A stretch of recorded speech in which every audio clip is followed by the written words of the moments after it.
بسم اللہ الرحمن الرحیم۔ بادشاہ کا موڈ بہت اچھا تھا۔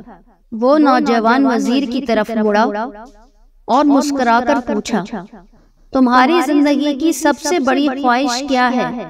وزیر نے گھبرا کر منہ نیچے کر لیا۔ بادشاہ مسکرایا اور بولا، تم گھبراؤ مت، بس اپنی زندگی کی سب سے بڑی خواہش بتاؤ۔ وزیر عاجزی سے بولا، حضور، آپ دنیا کی خوبصورت ترین سلطنت کے مالک ہیں۔ میں جب بھی یہ سلطنت دیکھتا ہوں تو میرے دل میں یہ خواہش پیدا ہوتی ہے کہ اگر اس کا 10واں حصہ میرا ہوتا تو میں دنیا کا خوش نصیب ترین شخص ہوتا۔ یہ کہہ کر وزیر خاموش ہو گیا۔ بادشاہ نے ایک زوردار قہقہ لگایا اور بولا، میں اگر تمہیں اپنی آدھی سلطنت دے دوں تو؟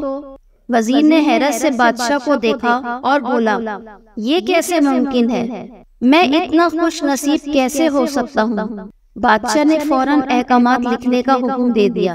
بادشاہ نے پہلے حکم کے ذریعے اپنی آدھی سلطنت نوجوان وزیر کے حوالے کرنے کا فرمان جاری کر دیا، جبکہ دوسرے حکم میں بادشاہ نے وزیر کا سر قلم کرنے کا فرمان جاری کر دیا۔ وزیر دونوں احکامات پر حیران رہ گیا۔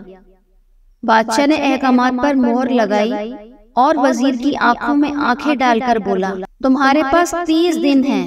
تم نے ان 30 دنوں میں صرف ان سوالوں کے جواب تلاش کرنے ہیں۔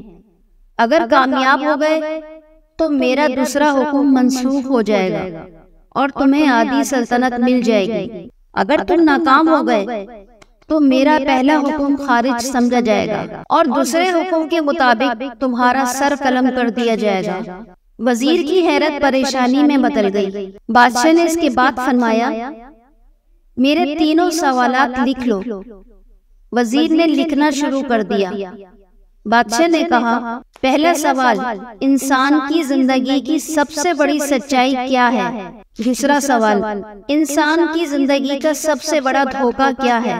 تیسرا سوال، انسان کی زندگی کی سب سے بڑی کمزوری کیا ہے؟ بادشاہ نے اس کے بعد آواز بلند فرمایا، تمہارا وقت شروع ہوتا ہے۔ اب وزیر نے دونوں پروانے اٹھائے اور دربار سے دوڑ لگا دی۔ اس نے اس ملک کے دانشور، ادیب، مفکر اور ذہین لوگ جمع کیے اور سوالات ان کے سامنے رکھ دیے۔ ملک بھر کے دانشور ساری رات بحث کرتے رہے، لیکن وہ وزیر کے کسی سوال کا جواب نہ دے سکے۔ وزیر نے دوسرے دن دانشور بڑھا دیے، لیکن نتیجہ وہی نکلا۔ اس طرح کئی دن گزر گئے مگر اسے کوئی تسلی بخش جواب نہ مل سکا، یہاں تک کہ وہ مایوس ہو کر دارالحکومت سے باہر نکل گیا۔ وہ سوال اٹھا کر پورے ملک میں گھوما مگر اسے کوئی جواب نہ مل سکا۔ وہ مارا پھرتا رہا، وہ شہر شہر، گاؤں گاؤں کی خاک چھانتا رہا، یہاں تک کہ وہ حلیے سے بے حلیہ ہو گیا اور شرط کا آخری دن آ گیا۔ اگلے دن اس نے دربار پیش ہونا تھا۔ وزیر کو یقین تھا کہ یہ اس کی زندگی کا آخری دن ہے۔ کل اس کی گردن کاٹ دی جائے گی اور جسم شہر کے مرکزی پل پر لٹکا دیا جائے گا۔ وہ مایوسی کے عالم میں دارالحکومت کی کچی آبادی میں پہنچ گیا۔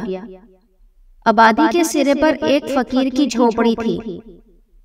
وہ گرتا پڑتا اس جھوپڑی تک پہنچ گیا۔ اس میں ایک فقیر سوکھی روٹی پانی میں ڈبو کر کھا رہا تھا، ساتھ ہی دودھ کا پیالہ پڑا تھا اور فقیر کا کتا وہ دودھ پی رہا تھا۔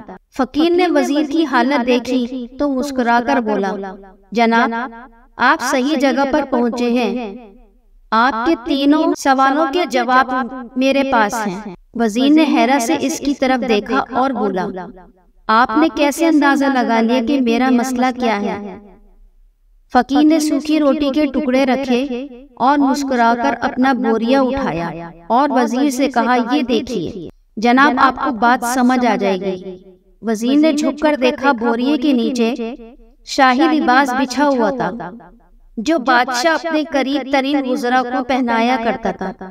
فقیر نے کہا، جناب، میں بھی اس سلطنت کا وزیر ہوتا تھا، میں نے بھی ایک بار آپ کی طرح بادشاہ سے شرط لگانے کی غلطی کر لی تھی، نتیجہ آپ خود دیکھ لیجئے۔ فقیر نے اس کے بعد سوکھی روٹی کا ٹکڑا اٹھایا اور دوبارہ پانی میں ڈبو کر کھانے لگا۔ وزیر نے دکھی دل کے ساتھ پوچھا، کیا آپ بھی جواب تلاش نہیں کر سکے تھے؟ فقیر نے جواب دیا، میرا کیس آپ سے مختلف تھا، میں نے جواب ڈھونڈ لیے تھے اور بادشاہ کو جواب بھی بتا دیے تھے۔ میں نے بادشاہ کو جواب بتایا، آدھی سلطنت کا پروانہ پھاڑا، بادشاہ کو سلام کیا اور اس جھونپڑی میں آ کر بیٹھ گیا، اور آج میں اور میرا کتا دونوں مطمئن زندگی گزار رہے ہیں۔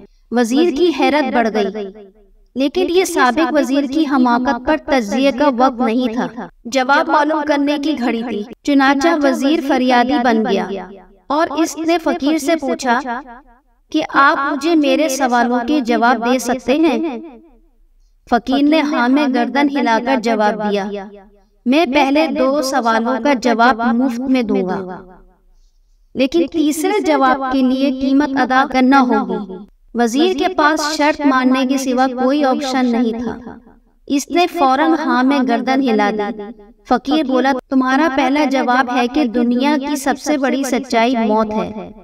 انسان کوئی بھی ہو، کچھ بھی ہو، وہ اس سچائی سے نہیں بچ سکتا۔ دوسرا جواب یہ ہے کہ انسان کی زندگی کا سب سے بڑا دھوکہ زندگی ہے۔ ہم میں سے ہر آدمی زندگی کو دائمی سمجھ کر اس کے دھوکے میں آ جاتا ہے۔ فقیر کے دونوں جواب بالکل درست تھے۔ وزیر سرشار ہو گیا۔ اس نے اب تیسرے جواب کے لیے فقیر سے شرط پوچھی تو فقیر نے کتے کے سامنے سے دودھ کا پیالہ اٹھایا، وزیر کے ہاتھ میں دیا اور کہا، میں آپ کو تیسرے سوال کا جواب اس وقت تک نہیں دوں گا جب تک آپ یہ دودھ نہیں پیتے۔ وزیر کے ماتھے پر پسینہ آ گیا، اس نے نفرت سے پیالہ زمین پر رکھ دیا۔ وہ کسی قیمت پر کتے کا جھوٹا دودھ نہیں پینا چاہتا تھا۔ فقیر نے کندھے اچکائے اور کہا، تمہارے پاس صرف 2 راستے ہیں، تم انکار کر دو اور شاہ جلاد تمہارا سر قلم کر دے گا، یا پھر تم یہ دودھ پی جاؤ اور تمہاری جان بچ جائے، یا تم آدھی سلطنت کے مالک بن جاؤ گے۔ بہرحال فیصلہ تم نے کرنا ہے۔ وزیر مشکل میں پھنس گیا، ایک طرف زندگی اور آدھی سلطنت تھی اور دوسری طرف کتے کا جھوٹا دودھ تھا۔ وہ سوچتا رہا یہاں تک کہ جان اور مال جیت گیا اور عزت ہار گئی۔ وزیر نے پیالہ اٹھایا اور ایک ہی سانس میں دودھ پی گیا۔ فقیر نے زوردار کہکا لگایا اور بولا، میرے بچے، انسان کی زندگی کی سب سے بڑی کمزوری غرض ہوتی ہے، جو اسے کتے کا جھوٹا دودھ پینے تک پر مجبور کر دیتی ہے، اور یہ وہ سچ ہے جس نے مجھے سلطنت کا پروانہ پھاڑ کر اس جھونپڑی میں بیٹھنے پر مجبور کر دیا تھا۔ میں جان گیا تھا کہ میں جو زندگی کے دھوکے میں آؤں گا، میں موت کی سچائی کو فراموش کرتا جاؤں گا، اور میں موت کو جتنا فراموش کرتا جاؤں گا، میں اتنا ہی غرض کی دلدل میں دھستا جاؤں گا، اور مجھے روز اس دلدل میں سانس لینے کے لیے غرض کا غلیظ دودھ پینا پڑے گا۔ لہٰذا میرا مشورہ ہے، زندگی کی ان تینوں حقیقتوں کو جان لو، تمہاری زندگی اچھی گزرے گی۔ وزیر تو شرمندگی اور خود غرضی کا تحفہ لے کر فقیر کی جھونپڑی سے نکلا اور محل کی طرف چل پڑا۔ وہ جو محل کے قریب پہنچ رہا تھا، اس کے احساس سے شرمندگی میں اضافہ ہو رہا تھا، اس کے اندر ذلت کا احساس بڑھ رہا تھا۔